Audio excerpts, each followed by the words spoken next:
Master minds commerce చదవాలనుకునే 10th inter విద్యార్థుల తొలి ఎంపిక. నమస్తే రమ్మ గారు. నమస్తే జయ. ఏదైనా మంచి కథ చెప్తారండి? ఇద్దరు అమ్మాయిల కథ చెప్తా. ఇద్దరు అమ్మాయిలు అంటే ఇద్దరు అమ్మాయిలు ఏం చేశారో బోల్డ్ ఐడియాలు వస్తాయి మనకి. ఒక ఊళ్ళో ఒక బాగా ధనవంతుడైన ఒక ఆయన ఉండేవాడట. ఆయన పెళ్లి చేసుకున్నాడు, కూతురు పుట్టింది. కొడుకు పుట్టలేదని ఆయన రెండో పెళ్లి చేసుకున్నాడు. రెండో భార్య కూడా ఇంకో కూతురు పుట్టింది.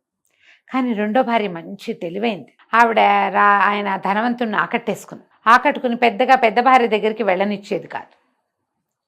ఇక్కడ భార్య కూతురు పాపం చిన్న ఇంట్లో ఉండేవాళ్ళు. ఆ రెండో భార్యకి పెద్ద ఇల్లు, మంచి భవనము అది ఉండేది. ఆవిడ అసలు ఆయన్ని వ్యామోహింపజేసేసింది అనమాట. కొడుకులు పుట్టకపోయినా పర్వాలేదనే ఇలాంటి భావాలు వచ్చేసినాయి.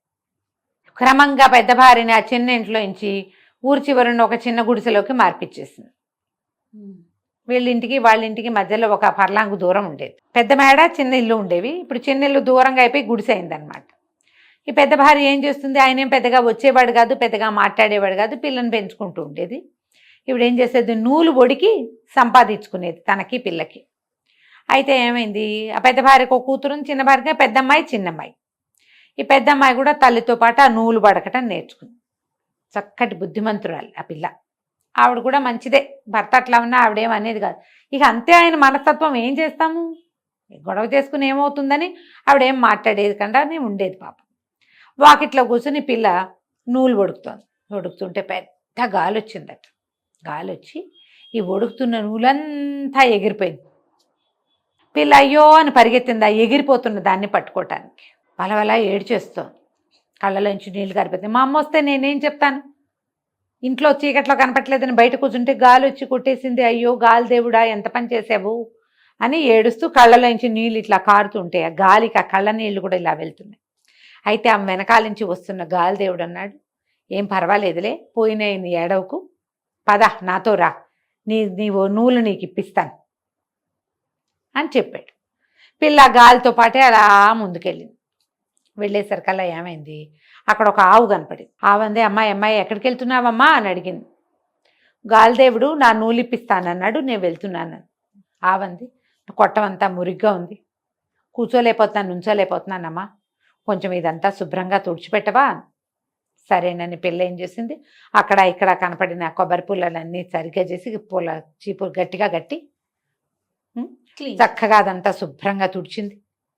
ఆ పక్కన ఏదో బాగుంటే నీళ్ళు చేది అదంతా కడిగింది. 4 బొక్కెన్లు నీళ్లు తోడి ఆవును కూడా శుభ్రంగా కడిగింది. అంతా పేడగా అలా పిచ్చి పిచ్చిగా ఉన్న ఆవు తెల్లగా మెరుస్తుంది. అక్కడి నుంచి ఆవుకు దండం పెట్టింది. ఆవు వెనక భాగానికి దండం పెడతారు కదా.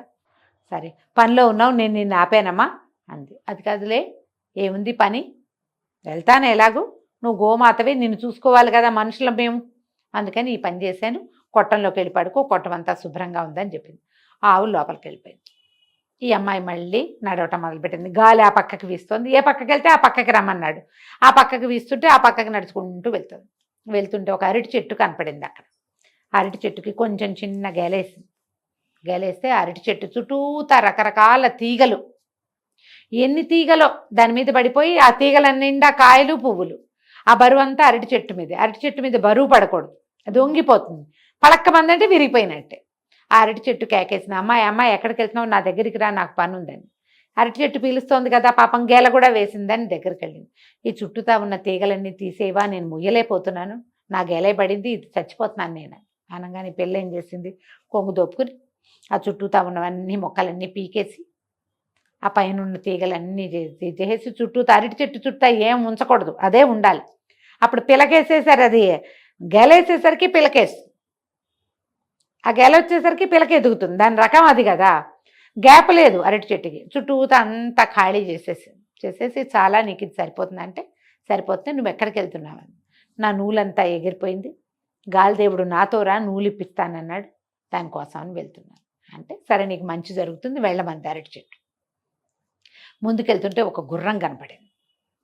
ఆ గుర్రం చెప్పింది, ఓ అమ్మాయి ఎక్కడికో పరిగెట్టుకుంటూ వెళ్తున్నావు, ఇట్రా, నా మీద ఈ జీన్ ఎంత బరువుగా ఉందో, ఈ జీన్ ఓడదీసి కింద పెట్టవా అని అడిగేసరికల్లా సరే. ఈ అమ్మాయి ఏం చేసింది, నువ్వెందుకు మొయ్యలేకపోతున్నావు అంది. నేను కడుపుతో ఉన్నాను, ఈ జీన్ బరువు మొయ్యలేకపోతున్నాను, వేసేసి వెళ్ళిపోయాడు రాజకుమారుడు, తీయి అది మొత్తం తీసింది. ఆ జీన్ తీయటం కూడా కష్టమే, పిల్ల నానా తంటాలు పడి ఆ జీను ఉడదేసి కింద పెట్టింది. గుర్రం అమ్మయ్య అని గాలి పీల్చుకుని, నీ దారి నువ్వు వెళ్ళు, నువ్వు ఎంతో మంచిదానివి, నాకు ఎంత సహాయం చేసావో అని బోల్డ్ మెచ్చుకుంది. సరే పిల్ల ముందుకు అట్లా వెళ్తుంటే ఇక గాలి ఏం చేసింది, ఒక పెద్ద బిల్డింగ్ లాగా ఉన్న చోటకి ఈ అమ్మాయిని తీసుకుపోయి లోపల అమ్మలగన్న అమ్మ ఉంది, నువ్వు వెళ్ళు, నీ నువ్వులు నీకు ఇస్తుందా అనేసరికి ఈ అమ్మాయి లోపలికి వెళ్ళింది. లోపల ఒక ముసలి మా అమ్మ కూర్చుని ఉంది, చక్కగా ఉంది ఆవిడ. ఈ అమ్మాయి గాలి అంత ఎగిరిపోయిందిగా, రాట్నము నూలు వడుకుతున్నది అన్నీ ఎగిరిపోయినాయి, అది పట్టుకుని ఇట్లా వడుకుతుంది. ఈ అమ్మాయి చూసింది, అమ్మ నా నూలు నాకు ఇప్పించవా అని అడిగితే, ఎందుకు ఇప్పించను, చక్కగా ఇప్పిస్తా, నువ్వు చూడు ఎప్పటి నుంచో రోడ్డు మీద ఉన్నట్టున్నావు, ఒళ్ళంతా దుమ్ము మురికి కొట్టుకుపోయినావు, నువ్వు పోయి ఇక్కడ కొలనుంది కోనేరులో స్నానం చేసిరా, 2 సార్లు మునుగు, 3సారి మునగద్దు, 2 మాటలే మునగాలి అన్నది. సరేనని పెళ్ళి ఏం చేసింది, వెళ్ళి నీళ్లలో మునిగింది. మునగంగానే తెలుసుకుంది ఒళ్ళంతా తెల్లగా అయిపోయింది, తనకి చక్కగా ఉంది, నున్నగా మెరుస్తోంది. మళ్ళీ మునిగేసరికల్లా పిల్ల బోసిగా ఉన్న పిల్లకి చెవులకు ఆభరణాలు, మెళ్ళలోకి వస్తువులు అన్నీ వచ్చేసినాయి. నీటిలోంచి బయటకు వచ్చింది. అక్కడ ఏవో బట్టలు పెట్టున్నాయి, కట్టుకుంది. వచ్చి ముసలమ్మ దగ్గరకు వచ్చింది. మళ్ళీ అమ్మ నా నూనె ఇప్పించవా, ఎందుకు ఇప్పించాను, ఇప్పిస్తాను, ఎన్నాళ్ళైందో నువ్వు సరిగ్గా తిని, పక్కనే భోజనశాల ఉంది, వెళ్ళి శుభ్రంగా భోజనం చేసిరా అనేసరికి పిల్ల అక్కడికి వెళ్ళింది. ఆ హాల్లో బోళ్ళని పప్పులు, కూరలు, పులుసులు అన్నీ పెట్టున్నాయి. అన్నం ఉంది, పేటేసుకుని కంచం పెట్టుకుని అన్నం తిన్నది. అన్నీ తిన్నాక మళ్ళీ వచ్చి, అమ్మ నువ్వు ఎన్నో ఇచ్చావు నాకు, ఈ ఆభరణాలన్నీ వచ్చాయి, నీళ్ళలో మునిగేసరికి శుభ్రంగా తిన్నాను, పాపం మా అమ్మకి ఏమీ లేదు అంటే ఇవి నవ్వింది. ఏం పర్వాలా, మీ అమ్మ కూడా అన్నీ ఉన్నాయి, నువ్వు ఇక్కడ నీళ్ళలో మునిగేసరికి అక్కడ మీ అమ్మకి కావాల్సినవన్నీ వచ్చాయిలే, మీ అమ్మ కూడా అన్నం తిన్నది, ఏం పర్వాలేదు, ఇంకొకటి ఇస్తాను, అది పట్టుకుని వెళ్ళు, అక్కడ చూడు ఎన్నో బుట్టలు ఉన్నాయి చూడండి, అక్కడంతా ఇంత అంత అంత అంత పెద్ద పెద్ద బుట్టలు బోల్డ్ ఉన్నాయి, ఆ బుట్టల్లో నుంచి ఒక బుట్ట తీసుకెళ్ళు, నీకు కావాల్సిందే అని. ఈ పిల్ల అనుకుంది, ఇన్ని రకాలు ఇస్తే మళ్ళీ బుట్టల దేట తీసుకెళ్తాం, సరేలే అని అన్నిట్లో చిన్న బుట్ట ఒకటి తీసుకుంది. బుట్ట పుచ్చుకుని, ఈ బుట్ట జాలమ్మ వెళ్ళిపోతానంటే ఆవిడ నవ్వింది. ఆ నూలంతా ఇట్లా చుట్టి ఉండ చేసి చేతిలో పెట్టింది. నూలు ఉండ తీసుకుని వెళ్ళిపోను అని. పిల్ల నడుచుకుంటూ వచ్చింది. వెనక్కి వచ్చేసరికి అలా గుర్రపిల్ల కనపడింది, గుర్రం కనపడింది, దానికి ఒక పిల్ల పుట్టింది. గుర్రం అంది, ఈ గుర్రపిల్లని తీసుకుపో, గుర్రం ఎక్కువ, నేను ఇంటికి తీసుకెళ్తుంది, దీన్ని నువ్వే ఉంచుకోమని. ఆ గుర్రాన్ని ఎక్కి వెళ్ళటం మొదలుపెట్టింది. అరటి చెట్టు కనపడింది, అది ఇంత పెద్ద గెలేసింది. అరటి చెట్టు ఏం చేసింది, దాత నన్ను ఎటాగు కొట్టేస్తారు, ఈ గెల నువ్వు పట్టుకెళ్ళని ఆ గెల ఇచ్చి గుర్రం మీద పెట్టి అరటి పళ్ళ గెల పుచ్చుకొని వెళ్తుంటే ముందు ఆవు కనపడింది. ఆవు దూడ, ఆవుకు ఒక దూడ ఉంది. ఆవు ఏం చేసింది, ఇట్రా అని ఆ ఘాట్లో చూడు ఇక్కడ సంచి ఉంది, ఆ సంచి తీసుకో అంది. ఆ సంచి నిండా బంగారు మొహరీలు ఉన్నాయి, ఈ సంచి పుచ్చుకెళ్ళు, ఒక్కడు కూడా ఇది శుభ్రం చేయాల, నువ్వే ఇది శుభ్రం చేసిన దానివి అని చెప్పి ఆ బంగారం ఉన్న మూట పిల్ల చేతిలో పెట్టి, ఇది ఆ పిల్ల ఆ గుర్రం మీద వేసుకుని ఆ గుర్రం ఎక్కి నిదానంగా ఇంటికి వెళ్తే తమ ఇంటి ప్లేస్లో పెద్ద ఇల్లు వాకిలి అన్నీ ఉన్నాయి. అప్పుడు ఈ పిల్ల చెప్పింది, అమ్మలుగా అమ్మని చూశాను, ఎంత బాగుందో, ఇదిగో ఈ నూలేమో నీకు ఇచ్చింది, ఈ బుట్ట నాకు ఇచ్చిందమ్మా అని చెప్పి అరటి పళ్ళ గేల, ఈ గుర్రము, డబ్బు అన్నీ తల్లికి అప్పచెప్పింది. అమ్మంది, ఈ బుట్టలో ఏముందమ్మా, ఏమో నాకు తెలియదమ్మా, ఏదో ఒక బుట్ట తీసుకెళ్ళమంది, ఇన్నిచ్చింది, ఇంకా పెద్ద బుట్ట ఎందుకని చిన్న బుట్ట తీసుకొచ్చానమ్మా, ఎక్కడైనా తగిలించుకుందాం బాగుందని. అమ్మంది, అందులో ఏముందో చూద్దాం పట్టని ఆ బుట్ట తీశారు. ఆ బుట్ట ఎప్పుడైతే ఓపెన్ చేశారో అందులో నుంచి ఒక పెద్ద వెలుగులాగా బయటకు వచ్చి ఒక పొడుగాటి కుర్రాడు వచ్చాడు అక్కడికి. ఆ వెలుగు ఒక కుర్రాడుగా మారింది. ఆ అబ్బాయి ఏం చెప్పాడంటే, నేను ఈ దేశాలని రాజుగారి 2వ కొడుకుని, ఓహో, ఈ బుట్టలో ఉన్నాను నేను, నన్ను ఎవరు బయటికి తీస్తారో ఆ పిల్లని నేను పెళ్లి చేసుకోవాలని అమ్మలుగన్నయ్యమ్మ చెప్పింది నాకు అని చెప్పి ఈ పిల్లని నేను పెళ్లి చేసుకుంటానన్నాడు. వాళ్ళ అమ్మ ఆశ్చర్యపోయింది. ఓరిని భలే చక్కగా పిల్లకు పెళ్లి చేయాలన్నదే దిగులు, పెళ్లి కూడా కుదిరిపోయింది. చక్కగా అంగరంగ వైభవంగా పెళ్లి చేశారు. రాజుగారు 2వ కుమారుడు వీళ్ళ మేడలోనే ఉండిపోయాడు. చుట్టుపక్కల వాళ్ళందరూ ఓహో పిల్లకి ఎంత దశ పట్టిందని చెప్పుకున్నారు. రాజుగారి ధనవంతుడి చిన్న భార్య కూతురికి కూడా పిలిపెళ్ళింది, చిన్నమ్మాయికి కూడా. కానీ వాళ్ళు రాలే పెళ్ళికి. ఇంత చక్కటి పెళ్లి కొడుకు వచ్చాడు, ఏమిటో ఇవి అవి కలిసి వచ్చినాయి, గుర్రం వచ్చింది, వాళ్ళ ఇంటికి అవి వచ్చినాయి ఇవి వచ్చినాయి అని చెప్పుకున్నారు. సరే 2వ భార్య అంది, వసే అవన్నీ మనకి వస్తాయే, నువ్వు ఎల్లు. నువ్వు కూడా వెళ్ళు, ఆ అమ్మలుగా నమ్మ ఏమిటో చూసిరా ఇట్టాట. నేను వెళ్ళి కనుక్కున్నాను అన్నీను, ఏమీ లేదు. వాకిట్లో నూలు వడుకుతూ కూర్చో, గాలి వస్తే గాలితో పాటు పో. అమ్మలుగా నమ్మని చూసిరా, నీకు కావాల్సింది అడిగి తెచ్చుకోవచ్చు. పెద్దది అటాగే తెచ్చుకుంది, నువ్వు కూడా అటాగే తెచ్చుకోవచ్చు. చిన్నది మహా పొగరబోతు, సాగుబడి, దాని ఇష్టం. వాళ్ళమ్మ ఇప్పుడు వాళ్ళ దగ్గర చాలానే ఉన్నాయి, ఉంచుకోవచ్చు కదా. ఈ వీళ్ళ దగ్గర ఉన్నా కూడా మనకే కావాలని ఎందుకు అనుకోవాలి ఎవరైనా?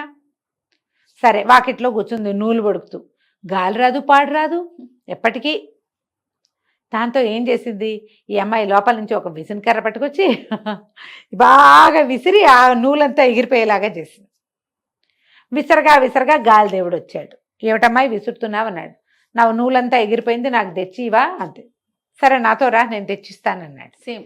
సరే వెంబడి పెట్టు తీసుకుపోయాడు. తీసుకెళ్తే ఒక ఆవు కనపడింది అక్కడ. ఆవు చెప్పింది, నా కొట్టమంతా శుభ్రంగా లేదు, కొంచెం బాగు చేస్తావంటే బాగు చేస్తావు. కొట్టం బాగుండిపోతే వాకిట్లో పడుకో.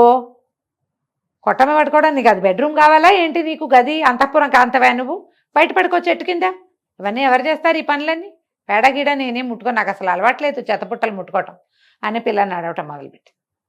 అరటి చెట్టు కనిపించింది. ఓ పాప ఇట్రా ఇట్రా, కొంచెం ఈ మొక్క చెట్లన్నీ పీకవా, చుట్టూతా ఉన్నాయంటే అనేసరికల్లా చెట్టు మొదట వచ్చినప్పుడే పీకించుకోవాలి. ఇంతంత పెరిగిపోయి నీ మీద పడితే ఇవన్నీ ఎవరు ముట్టుకుంటారు? అవన్నీ ఇట్లా రసాలు వస్తాయి. ఆ చెట్లు ముట్టుకుంటే చేతులు కంపు, నేను ముట్టుకోను, నాకు అలవాట్లేదు, ఇలాంటి పనులన్నీ నేను చేయను పొమ్మని ఊరుకుంది అరటి చెట్టు. ఇంకా ముందుకెళ్ళేసరికల్లా గుర్రం కనపడింది. నా మీద జీనుంది తీవా అంది. ఎవడు వేశాడో వాడితో తీర్చుకో, ఎవ్వరికి హెల్ప్ చేయాల. మాకు అలవాట్లేదు, అవసరం లేదు. అలవాటు లేదు, అవసరము లేదు, ఇంకేంటంటే ఆ రకమైన ధోరణి లేదు. ఈ గుర్రం ఊరుకుంది. ఇంకా ఈ అమ్మాయి నడుచుకుంటూ వెళ్ళింది. వెళ్ళాక గాలిదేవుడు అన్నాడు, లోపలికి వెళ్ళమ్మా, అమ్మలుగన్నయ్య అమ్మ ఉంది, ఆవిడ దగ్గరికి వెళ్ళమ్మా. లోపలికి వెళ్ళింది. ఆవిడ నూలు తీసుకుంటుంది. ముసలి మా అమ్మ కూర్చుంది. లోపలికి వెళ్ళింది. ఈ అమ్మాయి అటు ఇటు చూస్తుంది. అమ్మలుగన్నయ్య అమ్మ అంటే ఈ పిల్ల ఏమనుకుంది, ఈవిడ ఇటాగో కూర్చుంటుంది అనుకుంది. ఇవి చూస్తే ముసలిమామ ఉంది ఇక్కడ, ఈవిడే అమ్మలుగన్న అమ్మాయి ఉంటుందని దాని ఊహ కూడా రాల. లోపలికి వెళ్ళి, ఓ ముసలమ్మ నువ్వేనా అమ్మలుగన్నమ్మవి, రే ఆవిడ ఎవరన్నా ఉందా అని అడిగింది. ఆవిడ నవ్వి, నేనేను అని. సరే మా పెద్దదానికి ఏవో ఇచ్చావు చాలా, నాకు కూడా ఏమైనా ఇవ్వు, అవి పుచ్చుకుని నేను వెళ్తా అంటే ఆవిడ నవ్వింది. అలాగే వెళ్ళి చెరువులో మునిగిరా, కొలంలో 2 సార్లు మునుగు అంతేనంత. సరే పిల్ల వెళ్ళింది, నీళ్ళల్లో మునిగితే చక్క తెల్లగా మెరిసిపోయింది. బాగున్నాను అనుకుంది. రెండోసారి మునిగితే మామూలుగానే దానికి కొన్ని ఆభరణాలనే ఇంకా వచ్చినాయి, గజ్జలు అవి గల్లు గల్లుమంటూ. మూడోసారి మునిగితే ఏమిటో బ్రహ్మాండం పగిలిపోతుంది అనుకుంది. మూడోసారి మునిగేసరికల్లా ఏముంది, మొత్తం నగ నట్ర అన్నీ పోయి మొహం నిండా కురుపులు, పొక్కులు, గడ్డలు, అక్కడక్కడ వెంట్రుకలు ఇన్ని వచ్చినాయి. నిర్ఘాంతపోయింది. అది లేచి బయటకు వచ్చి సో ఇదేమిటి, నేను ఇట్ట తయారైన ముసల్దాన, నువ్వు నన్ను ఏం చేసావే, నీ మొహం మండా అని తిట్టింది అమ్మవారిని. అమ్మలుగానమ్మని తిట్టేసరికల్లా ఆవిడంది, నేను చేసేదేముంది, నీకు నువ్వే చేసుకున్నావు, పో ఇక్కడి నుంచి బయటికి అని చెప్పి ఆ చేతిలో ఉన్న నూలుని ఇట్లా విసిరేసరికల్లా ఆ నూలు ఈ పిల్లని తరివేసింది, బయటికి వచ్చేసింది. ఆ బిల్డింగ్లో నుంచి బయటకు వచ్చేసింది. నూలే తోసేసింది అమ్మాయిని బయటికి. ఆ తోసుకుంటూ తీసుకొచ్చేసింది నూలు, ఇంకక్కడ నిలవనివ్వల. వచ్చేసరికల్లా వరుసగా కనపడ్డాయి గుర్రము, అరటి చెట్టు, ఆవు. వాళ్ళకి ఏ సహాయము చేయలేదుగా, ఏమీ ఇవ్వల. గాలితోటి నూలుతోటి తోయబడుతూ ఈ చిన్న అమ్మాయి ఇంట్లోకి చేరిపోయింది. వాకిట్లోకి వచ్చిన పిల్లని చూసి తల్లి గుర్తుపట్ల.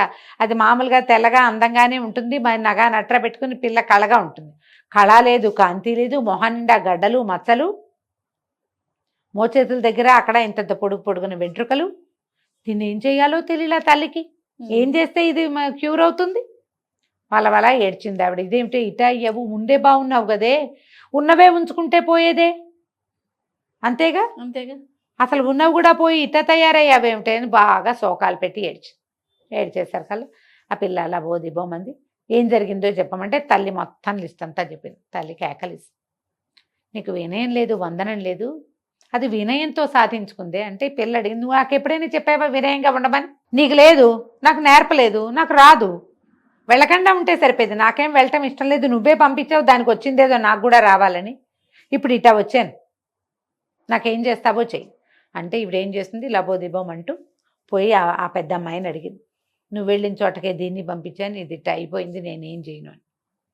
ఆ పిల్ల ఏం చేసింది, సరే లేపింది చూద్దామని మళ్ళీ ఒకరోజు వాకిట్లో నూలు వడుకుతో కూర్చుని, దానికి అవసరం లేదు, గాలి వచ్చేసరికల్లా మా చెల్లిని మామూలుగా చేయమని అడిగి మళ్ళా వెళ్ళి చెల్లెల్ని వెంబడి పెట్టుకుని చెల్లెలతోటి ఆవుకి సేవ చేయించి, అరటి చెట్టుకి సేవ చేయించి, గుర్రానికి సేవ చేయించి వెంబడి పెట్టుకెళ్ళి 2 సార్లు మునిగించి దాన్ని మామూలు మనిషిని చేసి తీసుకొచ్చుకుంది. ఆ తర్వాత ఇంకెప్పుడు ధనవంతుడు తన పెద్ద భార్యను నిర్లక్ష్యం చేయలే.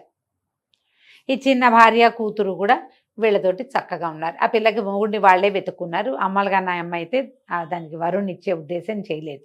ఎందుకంటే ఇంతకు ముందు ఏం చేసింది ఆ పిల్ల, ఆవిడ ఏదైనా ఒక బుట్ట తీసుకెళ్ళమంటే పెద్ద బుట్ట తెచ్చుకుంది. ఆ పెద్ద బుట్టల నుంచి ఒక తాచుపాము వచ్చింది.